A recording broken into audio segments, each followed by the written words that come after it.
Just okay. Service with a smile, Gabe Bacchio. Well, just how good of a feeling is it to finally get that elusive SEC West win after kind of a 3-year gap at Caulfield? Oh, it's huge. That was actually like my first comment walking off the field. I went up to Scott Woodward and I was like, "Hey, that's an SEC win in November." So, it's good to get that. It's good to get it back at Caulfield, and it was great getting to after that long road stint to be back at home. How nice was it? Obviously, turnover there. They're 14-7. They're driving. Kingsley gets the fumble recovery, and then you guys go down and score. How big was it, and how different was it maybe in that game that you guys fed off each other more so than it seemed like in a couple past games, Cullen? The crowd has a lot to do with it. Having the 12th man behind us and kind of that turnover right there. There was a flip in the atmosphere in the stadium. It was starting the game. It was a little more quiet than it usually is. 11 a.m. game, you can expect that. But after that turnover, the stadium really woke up and really got the momentum behind us. And just while we're here, I'd like to make a public service announcement. Just for PFT and Big Cat. I was informed on y'all's list today. I'm third place. That's fine. Ben Mason and Torrey Carter, they're great fullbacks.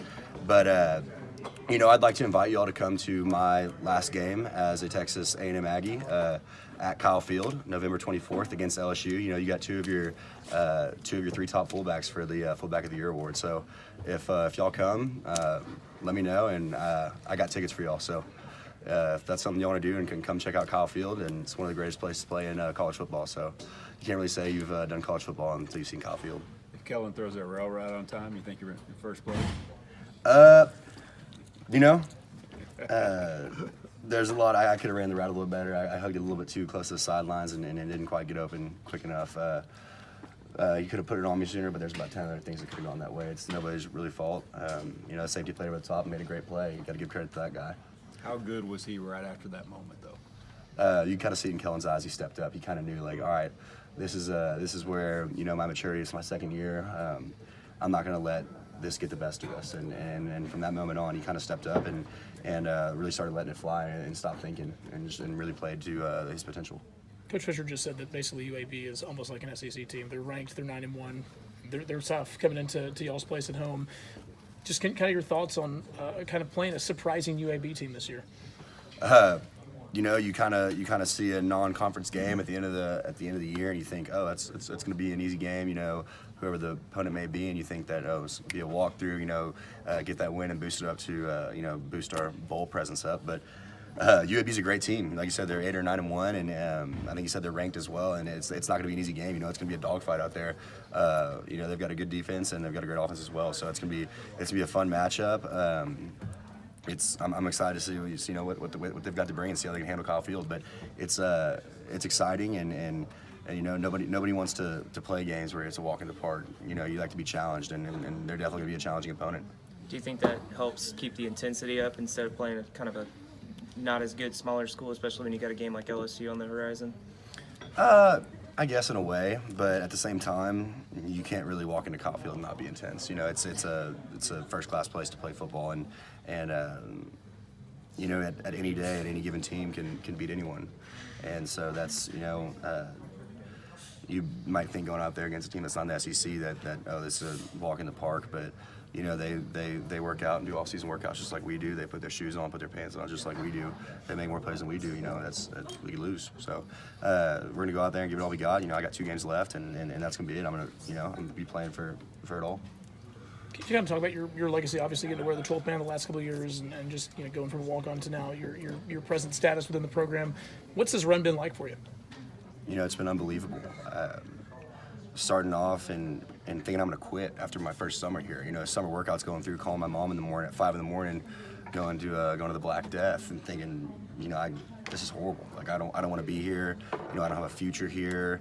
And then thinking, after my freshman year, like is this a place I want to be? Like, I miss my friends, I miss my family, and it's where we are now. Things kind of got kicked off, and I can't thank this university, the people that are involved with it, my friends, my family, and most of all the students for supporting me and really allowing me to wear the number 12 and get to represent them every Saturday. It's been a hell of a ride, and I can't thank them enough. I was just doing an interview with the Pulse, and they said I said that I walk across campus and people recognize me and they thank me for the things that I do, but at the end of the day, it should be me thanking them for allowing me to represent them and go out there and get to play for them every Saturday. Offense as a whole scored over 30 for the first time this year against a Power 5 opponent. What was different maybe this week, Cullen, that allowed you to finally score more points than what you had been doing? We just came out and executed. We did the things we needed to do. You know, we had some hiccups, but we didn't let those best us. So we just kind of stayed steady in the boat, and everyone did their jobs. I mean, you can't not score when Travion has 240 yards rushing. Like it's kind of hard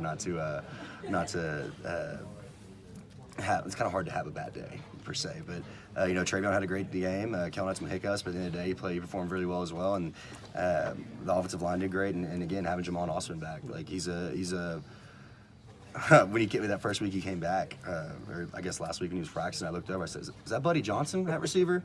You know, he just looks like he's a man out there. I mean, he's 6'2", 220, 25-pound receiver. That's not easy to come by, not easy to tackle. He's got great hands and great ability.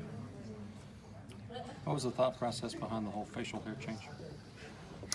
Well, it was Halloween, so that Wednesday morning, I was like, you know what, I'll just kind of do something funny, do something different, go to class, and had the Fu Manchu and the chops, and then, you know, if we would have beaten Auburn, I definitely would have shaved the chops off, but the Fu Manchu would have stayed, but, you know, it's good to make changes, try something new, but I had to change the mojo up, so I just took it all off, and I guess we're going back to the beard now. Really just too lazy to shave, so it makes it easier to maintain. Back when your freshman year, when you thought about quitting, did you ever think, oh, one day there might be people dressed up as me for Halloween? No, not at all. That's not something that I foresaw or ever thought would happen. But What was your reaction to that? it's awesome. Every year there's a new costume, and you know, my roommates have done it before, and their rendition of being me is a little different than what you know, some of the things on social media of cute little girls dressing up like me or you know, other guys doing it. But you know, it's an honor and a privilege that they think that highly of me, and I just hope that, you know, I've carried myself and acted in a way that this program is happy about, and I hope that, you know, those kids look up to me as a role model someday. Is it fair to say Travion gets better as the game goes on? No, he's good in the first quarter, but man, kid doesn't get tired. I mean, is it fair to say he gets better as the game goes on? Yeah, he doesn't get tired. I mean, you can go all the way back to summer workouts. I'm over here huffing and puffing on the sidelines and telling Coach Smith, hey, we got to cut these short. I ain't gonna make it. And you know, Travion's over here. We're just getting started, barely breaking a sweat. I mean, the kid's got it all. He's an unbelievable talent, and you know, being able to play with him for the last 3 years has really been something special to me that I'll remember forever. How much of that is a reflection on y'all's offense and being able to wear teams down?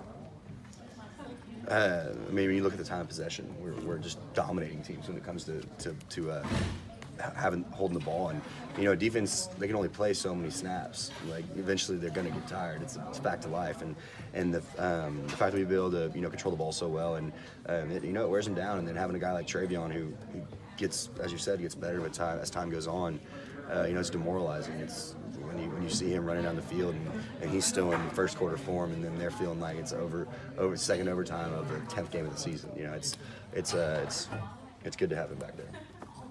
How nice was it to put an exclamation point on a game?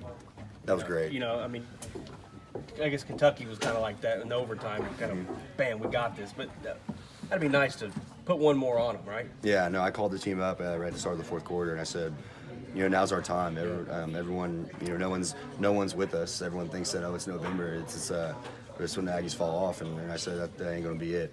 We're putting our foot down, and we're gonna close this one out in the way that we do it. And you know, the team rose up to the challenge, and we went out there and shut it down in the fourth quarter. I saw that. Is that something that doesn't always happen, Cullen? The team coming together before the fourth quarter? Is that No, it doesn't necessarily happen. Okay. I just kind of felt compelled in the moment that I needed to say something. You know, I felt like there was you know, kind of like at Auburn how we'd hit that lull, and I wasn't going to let that happen this week. You know, I got 2 games left in Kyle Field now, and I'm not about to let one get wasted because of energy. So I brought him up and just said, you know, it's time to go. It's you know, if y'all want to be the change that Coach Fisher's talking about and be the team that changes this program, right now is our time to do it. It's time to step up, and let's not take our foot off the gas.